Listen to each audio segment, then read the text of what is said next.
The fluorescent lights buzzed like angry hornets above aisle 7 as the store manager's voice boomed across the supermarket. "Security! We got a thief here, and she's got her girlfriend with her, thinking they can just waltz in and take what they want." My heart slammed against my ribs, my hands still clasped tightly in Edith's. I had no idea that this nightmare was just the beginning, or that the woman standing beside me, the one I'd loved in secret for 2 years, owned every store in this chain. I stared at the manager, a stocky man in his 50s with a name tag that read Mr. Harlan, his face twisted in righteous fury. All I'd done was pick up a small bottle of hand sanitizer from the end cap display, because my hands were dry from the winter air. I'd slipped it into my tote to look at the ingredients closer to the light, not to steal it. But the second he saw Edith and me walking hand in hand, laughing softly about dinner plans, something in him snapped. "I saw you pocket that. And with this kind of behavior in my store? Not on my watch." His voice carried that edge, the one that made it clear the hand-holding was the real crime in his eyes. Shoppers froze in the aisle, phones already rising like periscopes. Edith's grip tightened on mine, but her face stayed calm, almost eerily so. She was always the steady one, tall, blonde, with the kind of quiet confidence that came from boardrooms, not grocery runs. We'd been together since a mutual friend's barbecue in Seattle 2 summers ago. Keeping things private because my marketing job at a conservative firm and her mysterious family business made headlines risky. Today was supposed to be normal. A quick stop at the suburban Portland store near my apartment before heading home to cook. Instead, 2 security guards were suddenly flanking us. "Ma'am, empty the bag," one guard demanded, reaching for my tote. Heat flooded my cheeks. This couldn't be happening. I was a 31-year-old woman with a clean record, a mortgage, and a life I'd fought hard for after coming out to my parents at 25 and watching them slowly drift away. Now I was being treated like a criminal in front of strangers because I loved another woman. Before I could even unzip the tote, Edith stepped forward, her voice low but carrying the weight of absolute authority. "Call corporate. Tell them Edith Langford is here, and she wants to speak with the regional director immediately." Harlan laughed, a short bark. "Lady, I don't care who you think you are. Your girlfriend's stealing and you're both disrupting my store. Get out before I call the cops." Edith didn't blink. She pulled her phone from her coat pocket, tapped once and held it up. The screen showed a corporate ID photo, her face, title bold beneath, CEO Langford Markets Incorporated. The chain had 37 stores across the Pacific Northwest. Harlan's laugh died in his throat. The guards took a step back. Shoppers gasped audibly. I felt the floor tilt under me as the pieces clicked.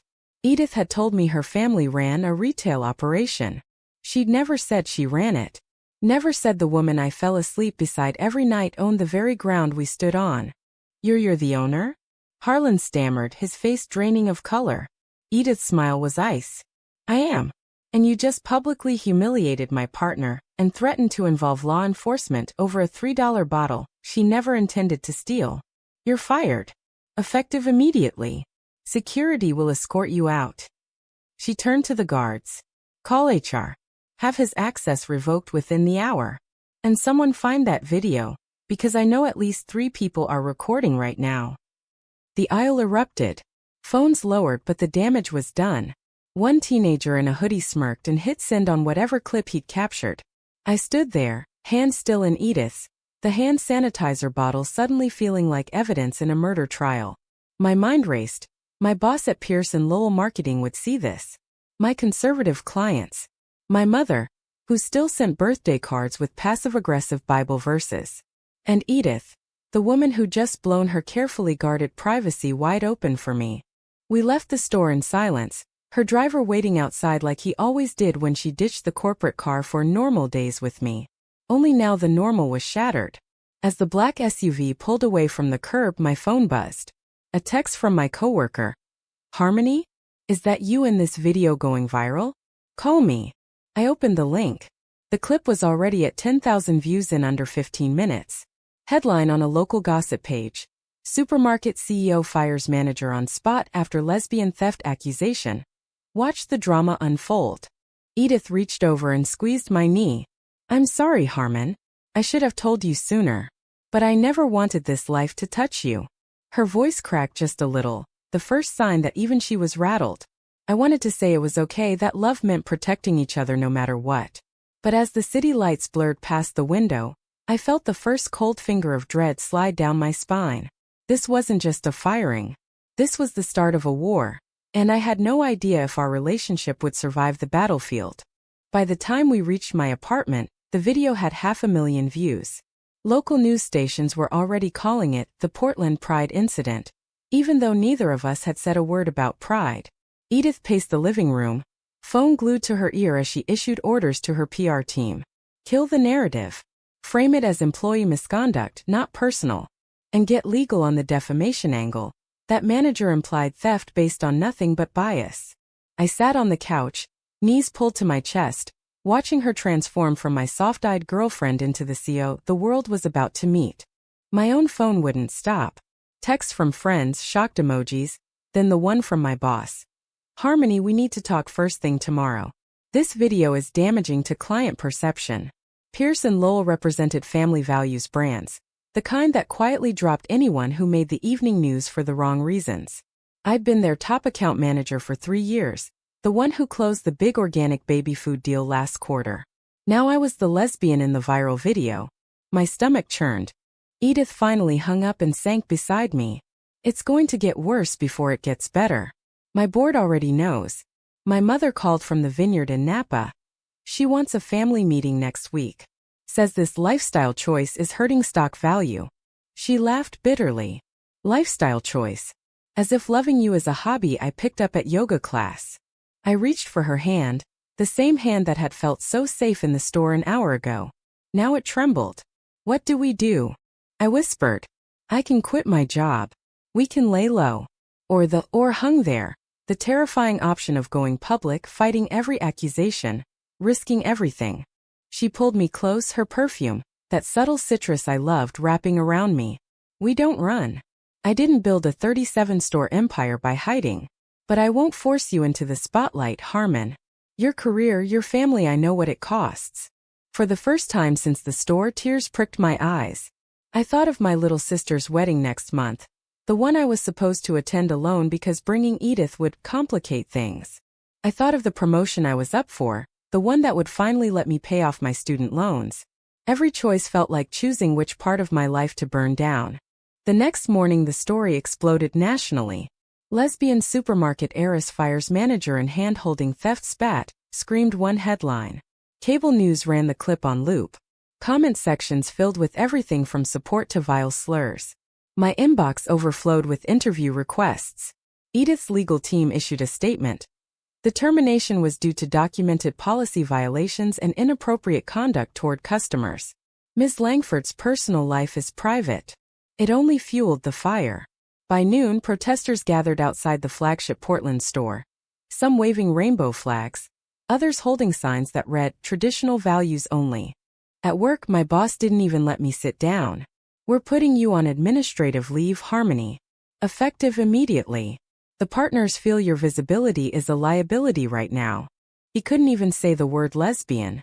I walked out with a cardboard box of my things, the security guard escorting me like I was the thief Harlan had called me. When I called Edith, sobbing in the parking garage, she was already in a board meeting. "Come to the corporate office," she said quietly. "We'll figure this out together." That night we sat in her penthouse overlooking the Willamette River. A place I rarely visited because it felt too much like her other life. She poured wine neither of us drank. The manager is suing for wrongful termination. Claims I acted out of personal revenge because of our relationship. He's got a lawyer who's already leaking to the press that I abused my power to protect my girlfriend. She rubbed her temples. My mother's threatening to invoke the family trust clause, the one that says any scandalous conduct can strip voting shares. She wants me to issue a statement saying we're just friends, that it was all a misunderstanding. I set my glass down hard. And if I say yes? If we deny everything and I go back to being your secret? The words tasted like ash. Edith's eyes met mine, raw with pain.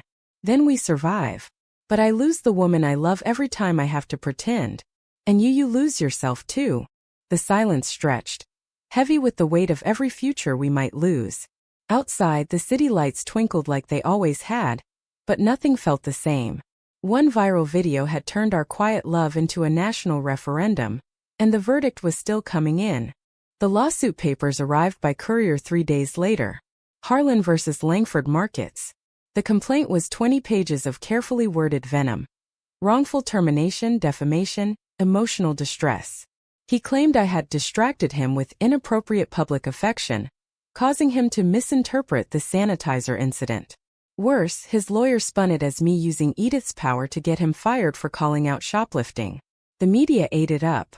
Overnight, we went from victims to villains in half the comment sections. Rich lesbian CEO abuses employees. Trended on X.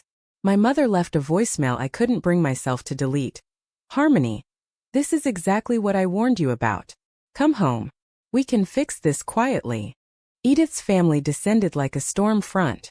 Her mother, Vivian Langford, silver-haired, pearls and a smile that could freeze lava, arrived at the penthouse unannounced with 2 lawyers in tow. Darling, you've always been headstrong. But this parading your little friend around the stores? The board is in revolt. Stock dropped 6%. We need damage control. She glanced at me like I was a stain on the carpet. A simple statement. You were helping a friend through a difficult time. No relationship. No scandal. Edith stood taller. Mother, Harmony is not a friend. She's the woman I plan to marry one day. And I will not lie to protect your precious stock price. I watched from the kitchen island, coffee growing cold in my hands. Every word felt like a grenade. Vivian's eyes narrowed. Then perhaps it's time to invoke the clause. Your father built this company on traditional values. The trust is clear. Edith didn't flinch, but I saw the flicker in her jaw, the same flicker she got when quarterly reports disappointed her. Later, when we were alone, she confessed the trust could force a sale of her shares if the board voted no confidence. I'd lose control. Everything I've fought for since Dad died. Her voice broke. But losing you would be worse. My own crisis hit harder than expected. The administrative leave turned permanent when a major client pulled their account, citing brand misalignment. I spent afternoons scrolling job listings, each rejection email feeling personal. Friends meant well. You're so brave. But their pity stung. The worst were the strangers who recognized me at the coffee shop near my old office. Aren't you the supermarket girl? One woman asked, phone already recording. I fled to the bathroom and cried until Edith picked me up. The relationship itself began to fray under the pressure. Nights that used to be filled with takeout and Netflix became strategy sessions with lawyers. We argued for the first time in months, me begging her to consider a low-profile statement. Her insisting silence was surrender. If we hide, they win, she said one night, voice rising. Harlan gets his settlement, the board thinks they can control me, and you spend the rest of your life wondering if I'm ashamed of us. I shouted back. And if we fight, I lose the last shred of normalcy I have left. My sister won't even return my texts for the wedding. We slept on opposite sides of the bed, backs turned, the space between us wider than the city outside. Yet every morning she still made my coffee exactly how I liked it, oat milk, 1 sugar. And every night I still reached for her hand in the dark. The love was still there, buried under layers of fear and headlines. But the question loomed larger each day. How much were we willing to lose before we admitted the cost might be each other? The protest outside Langford's flagship store grew from 20 people to 200. Rainbow flags mixed with angry picket signs demanding justice for Harlan. News vans camped on the sidewalk. Edith insisted on going in person to address employees, refusing the security detail's advice to stay away. They need to see me stand with them, she told me, knotting her scarf with steady hands. I begged her not to. What if someone gets violent? What if this blows up even bigger? She kissed my forehead. Then we face it together. That's the deal, right? I waited at the penthouse, pacing refreshing news alerts every 30 seconds. The live stream started at noon. Edith stood on a makeshift platform outside the store, microphone in hand, the same aisle 7 confrontation playing silently on a screen behind her. 2 weeks ago, a loyal customer was humiliated in one of our stores because of who she loves, she said, voice clear and strong. That ends today. Langford Markets will implement sensitivity training across all locations. And we will fight every baseless lawsuit that tries to punish love. The crowd erupted, Cheers from supporters, boos from the other side. Then a bottle flew. It missed Edith but shattered against the podium. Security rushed her inside as the feed cut. I was already in the car when she called. "I'm okay," she said, but I heard the tremor. When she walked through the door an hour later, a small cut on her cheek from flying glass, something inside me snapped. "This is insane, Edith. Your mother was right, we should have lied. At least you'd still have the company. At least I'd still have a chance at a normal job." The words tumbled out before I could stop them. Her face went pale. "You want me to deny us? After everything?" We stood inches apart, the city skyline mocking us through the floor-to-ceiling windows. For the first time I wondered if love was enough when the world kept throwing bricks. The next blow came from my family. My sister canceled my invitation to her wedding to avoid drama. My mother showed up at the penthouse uninvited, clutching a manila envelope. "Sign these papers. They're for a trust fund your father left, but only if you agree to counseling and keep your situation private." I stared at the documents, then at Edith standing silently in the doorway. In that moment every future I'd imagined, holidays with nieces and nephews, a quiet house in the suburbs, dissolved. I tore the papers in half. "I'm not ashamed of who I am, Mom. And I'm not ashamed of her." The door closed behind my mother with a finality that echoed for days. Harlan's lawyer leaked bodycam footage from the store. Edited, of course, to make Edith look tyrannical and me like a shoplifter. View counts hit millions. My old colleagues posted supportive comments, but the damage to my reputation was done. I stopped checking LinkedIn. Instead I spent hours in therapy, the one thing Edith insisted we both do, trying to untangle the guilt from the anger. "Every time I choose us, I feel like I'm destroying her empire," I told the therapist. "Every time I choose silence, I feel like I'm destroying myself." Edith and I started taking late-night drives to the coast just to escape the cameras. On one of those drives, parked overlooking the Pacific, she turned to me. "I've been thinking about selling my shares. Walking away. We could move to a small town in Montana, open a bookstore, live quiet." Her voice was soft, hopeful. I looked at the woman who had built something from nothing after her father's death. The woman who had quietly donated millions to LGBTQ youth centers without ever taking credit. "You'd hate that life within a year," I whispered. "And I'd hate myself for making you choose it." We kissed then, salt air and tears mixing, and for a moment the world shrank to just us. But the moment passed, and the lawsuits, the board votes, the headlines waited back in the city like wolves at the door. Court day arrived with pouring rain that matched my mood. The civil hearing was closed to cameras, but reporters lined the courthouse steps anyway. Edith wore her sharpest suit, hair pulled back, every inch the CEO. I sat behind her in the gallery, trying not to shake. Harlan sat across the aisle, smug in a cheap tie, his lawyer whispering like a devil on his shoulder. The judge listened to opening statements that painted two completely different pictures. One of corporate abuse, the other of discrimination and retaliation. Our legal team presented the store's own security footage, clear as day, showing me simply examining the sanitizer bottle. They played the audio of Harlan's "this kind of behavior" comment. The courtroom murmured. Edith took the stand, calm and factual, refusing to let emotion crack her voice. When asked if our relationship influenced her decision, she looked straight at the judge. "It influenced my decision to protect an innocent woman from bigotry. Nothing more." Cross-examination tried to trip her up on company policy, on whether she'd ever dated employees before. She answered every question with the quiet dignity that had built her empire. I was called next. My hands trembled on the Bible as I swore to tell the truth. The opposing lawyer leaned in. "Ms. Reeves, isn't it true that your relationship with Ms. Langford gave you special privileges in that store?" I met his eyes. The only privilege I had was being treated like a human being, instead of a criminal, because of who I love. The words came out steadier than I felt. When I stepped down, Edith's eyes shone with pride, and something deeper, like relief that I had finally chosen to fight beside her instead of hiding. Outside, the rain had stopped. We walked to the car hand in hand, ignoring the shouted questions from reporters. That night we celebrated small victories with Thai takeout on the living room floor. "The judge seemed sympathetic," Edith said, feeding me a bite of pad thai. For the first time in weeks we really laughed about the absurdity of it all. But the board meeting loomed. Vivian had called an emergency vote on the trust clause. If it passed, Edith would lose controlling interest by Friday.